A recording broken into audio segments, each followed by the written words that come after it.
Salutations camarades. Dans cette vidéo, nous allons observer les valeurs de l'Empire et sa culture incroyable. Nous nous situons à Sémira avec le roi Wiko. Dis bonjour. Salutations, peuple. Voilà. Donc, qu'est-ce que prône déjà l'Empire Mira comme valeur? Comme son nom l'indique, c'est un empire pour commencer. Son régime précis, c'est une monarchie impériale absolue, socialiste, nationale et conservatrice. Donc c'est-à-dire que déjà c'est donc comme son nom l'indique, une monarchie absolue, donc qui est dirigée et impériale, donc c'est par un empereur avec plusieurs rois, et impériale parce que notre empire cherche à étendre son influence le plus possible euh, pour pour tout simplement voilà étendre son influence, sa puissance, dominer les autres nations. Ça c'est vraiment notre politique première. Socialiste parce que alors c'est pas le socialisme comme aujourd'hui qui vise l'égalité, etc. Non, là c'est plus il y a du collectivisme dans tout ça. On met nos ressources en commun, mais c'est surtout du socialisme en fait pour augmenter en fait la puissance de l'État en fait. C'est un peu comme du socialisme fascisme un peu. Où en fait le peuple il sert vraiment l'État. L'État il est très puissant. Et voilà, donc le peuple il sert l'État. C'est un peu comme un pion si on peut dire comme ça. National parce que on est très nationaliste. Il y a des, bon là on voit pas, mais il y a des drapeaux normalement de l'Empire partout. On a vraiment cette identité miraïenne en nous. Et conservatrice parce que notre but c'est vraiment de forger la culture de l'Empire et ses traditions. On est aussi très religieux avec par exemple le triadisme, donc une religion fictive, hein, c'est pas une religion réelle. Là on a un quadrate qui représente bien. On a des quadrates un peu partout sur la carte, donc ça c'est celui de la capitale. C'est un des plus petits, mais il y en a un à Téméis qui est très beau aussi. Il y en a un à Deep City et il y en a même un à Oyugostan qui fait donc pas partie de l'Empire, mais qui est bien une nation indépendante. Nous voilà à Lazia, la ville la plus remplie de tout l'Empire. C'est la ville la plus dense de tout l'Empire. Vraiment, il y a quasiment toute la population qui vit ici. Donc c'est vraiment un endroit central si vous voulez discuter avec les habitants. Donc ici, c'est même Gérard. les villageois. Alors il y a une différence en fait de classe. C'est comme au Moyen Âge, il y a moi l'empereur, il y a les rois ou enfin les joueurs en fait c'est c'est les nobles, c'est voilà, c'est la bourgeoisie et on a les villageois qui eux sont le tiers état. Donc voilà ils sont marginalisés mais importants quand même. Donc voilà. Et nous allons aussi voir le drapeau. Mais qu'est-ce qui représente notre drapeau? C'est pas juste des couleurs mis au pif, bien au contraire. Mais bien sûr que Alors, non. au milieu, nous avons. Alors, bon, là c'est sur Minecraft, c'est juste un cercle, mais en vrai, c'est une étoile. C'est l'étoile du communisme. Alors, oui, on se dit communiste. Bon, on n'est pas communiste 100%. Mais en fait, on a l'idéologie communiste et ça représente plus en fait le collectivisme plus que le communisme. Et le vert, ça symbolise vraiment la nature et la biodiversité du pays. Vraiment, on a vraiment une grande biodiversité à travers le pays avec notre savane, nos villes bien boisées. Voilà, et en plus, on est très écologique.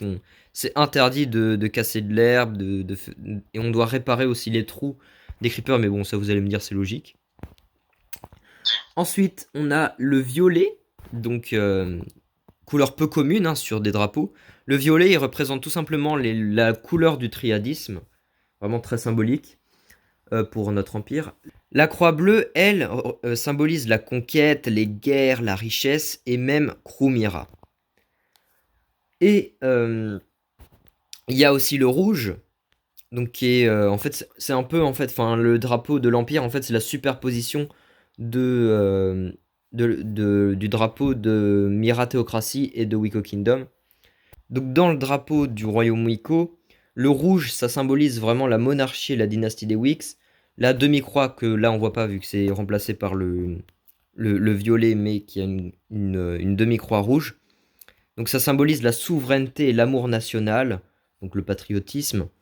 Et le triangle là au-dessus, toujours en rouge, il symbolise le fleuve Tatou, donc de l'Empire, c'est le fleuve qui traverse, enfin pas l'Empire, mais la province de Royaume Wicco, et de son développement, voilà, maritime, et de ses commerces. Donc voilà ce qui symbolise notre drapeau, il est positionné un peu partout, voilà, dans l'Empire. Mais si vraiment on doit vraiment résumer nos valeurs principales, c'est vraiment la patrie, le triomphe et vraiment l'honneur. C'est les trois valeurs qui animent l'Empire. On est un empire aussi qui aime les guerres, donc les nations vraiment qui nous emmerdent ou des choses comme ça, on peut déclarer très très facilement la guerre, nous. Vraiment, on est une nation très militarisée. En plus, on a une base militaire en construction. On a beaucoup de TNT. On a beaucoup de choses en rapport avec le militaire. On est vraiment axé sur ça. Et maintenant, je vais vous présenter un peu plus le triadisme en détail. Donc le triadisme, c'est une religion qui explore la grande tapisserie de l'univers et les forces qui le façonnent. Au commencement, il n'y avait qu'un seul Dieu, le grand architecte, qui a créé l'univers dans toute sa splendeur, mais pour mieux gérer son immense création, il s'est scindé en trois entités distinctes. Aether, le gardien de l'espace qui régit les étoiles, les galaxies et les vastes étendues du cosmos. Mira, le maître du temps, qui contrôle le flux incessant du temps, des moments les plus minuscules aux époques les plus vastes. Genesis, le créateur qui a donné naissance à la vie, aux planètes et aux merveilles de la création. Cependant, Genesis, rongé par une ambition démesurée, est devenu corrompu. Il a cherché à surpasser les autres dieux et à façonner l'univers à sa guise. Ses actes ont mené à un déséquilibre cosmique menaçant de détruire la création. Pour mettre fin à sa folie, Aether et Mira ont uni leurs forces pour emprisonner Genesis dans les abîmes cosmiques. Un royaume sombre et inaccessible. Cet acte a eu des conséquences profondes. La création de nouvelles galaxies a cessé et l'univers est resté figé dans son état actuel. Les fidèles du triadisme croient que Genesis est toujours emprisonné, mais qu'il pourrait un jour se libérer. Ils prient Aether et Mira pour qu'ils maintiennent leur vigilance et protègent l'univers de la menace de Genesis, ou bien pour réaliser le dévœu. De nos jours, Aether a le contrôle d'un paradis, Genesis d'un enfer et Mira du monde réel. Et Mira, c'est moi bien entendu. Plus vous faites de mauvaises actions, plus vous risquez d'être envoyé en enfer, où vous souffrirez pour l'éternité. Ne pas croire au triadisme est déjà un lourd péché, car vous niez la vérité. Le triadisme compte également beaucoup de fêtes et a une culture vraiment marquée. Tout d'abord, dans les fêtes, on a le 1er janvier qui est le jour du grand architecte. Donc c'est vraiment un jour de célébration de l'unité de la création, marqué par des prières, des chants, et c'est vraiment l'honneur du grand architecte donc. Et il y a aussi beaucoup de feux d'artifice vraiment très beaux qui sont organisés. Le 1er mars, on a la nuit du temps, un jour de contemplation et de méditation sur le passé, le présent et le futur, marqué par des rituels de divination et de contemplation des étoiles, depuis les quadrates notamment. C'est pour ça qu'il y a un dôme de verre ici. Et on a le 20 juin qui est le festival de l'espace.